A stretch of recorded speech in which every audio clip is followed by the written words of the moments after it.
This tutorial video will show how to cut the standard round brilliant step by step in GemCut Studio. First, make sure the application is reset by going into File, New. And we're going to be cutting our pavilion facets first, so make sure the pavilion side is selected for cutting.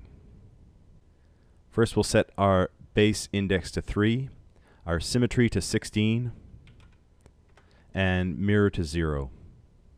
We'll set the mast angle to 43. Now I could use the slider, but since I know the value I want, I will just type it in. And we'll bring the depth slider down until it cuts to a point. Now it's better to cut a little bit further than you need to avoid ending up with a tiny culet facet here. And once that's done, I will hit cut. Now for the girdle, we just need to set our angle down to 90 degrees and bring the depth down until we cut away all of the original cube block facets here. So again, better to go a little bit further than we need.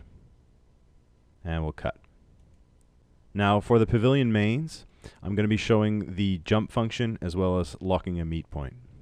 So we'll set the base angle to 0 or 96, set the symmetry back down to 8,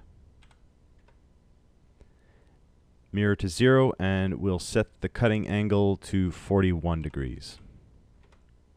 Now you'll notice this little point here. This is the intersection of our cutting plane and the gem, so if we jump, the cutting plane will jump to that point. Now we haven't cut anything yet, but the next point that we're shown is this one here. So if we hit jump again, the cutting plane jumps to that point here.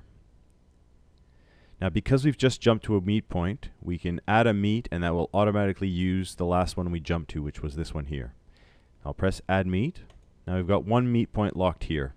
You'll notice the depth slider is gone, but we could still change the angle or base index and symmetry.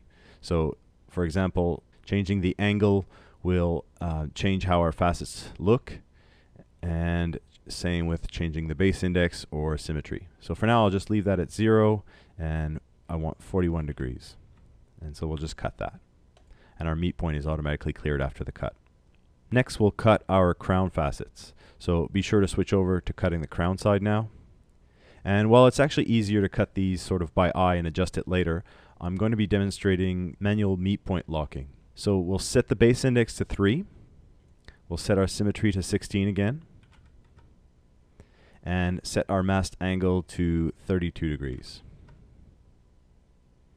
Now, to set a meet point, we need to make sure it aligns with the cutting plane. So you'll see as soon as we touch this, shows the cutting plane, and we'll see that the cutting plane intersects this facet here. So either these edges and this facet.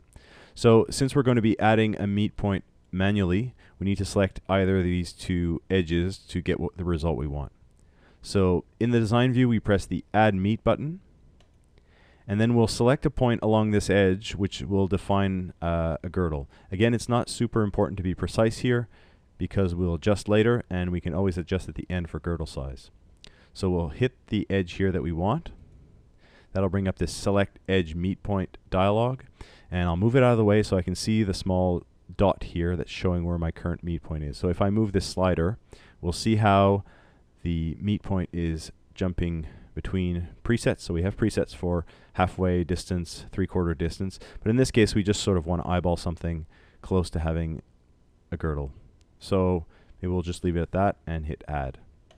So that automatically locks our cutting plane to this point, and again we could adjust the angle, but 32 is the one we were after. And press cut.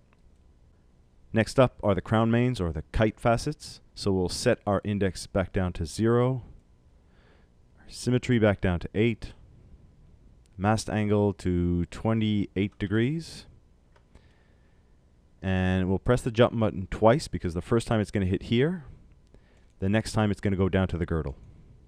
There are our kites, hit cut. Now for the star facets, we're going to set our base index to 6, our mast angle to 13, and again jump once to hit the gem, twice to hit our meet point. Stars are done. Cut. For the table, we just set our angle to 0. None of these settings matter if the angle is 0 because obviously you can't cut more than one if your angle is set to 0.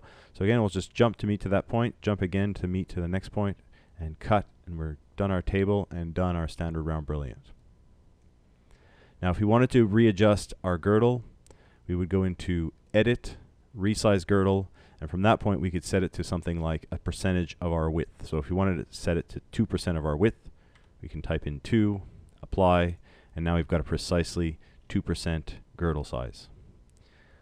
And that's it. So these steps can be done really quickly once you're used to it. I just wanted to show some of the more advanced techniques to kind of wrap it all up in one tutorial here. But cutting something like the standard round brilliant can be done in under a minute in GemCut Studio.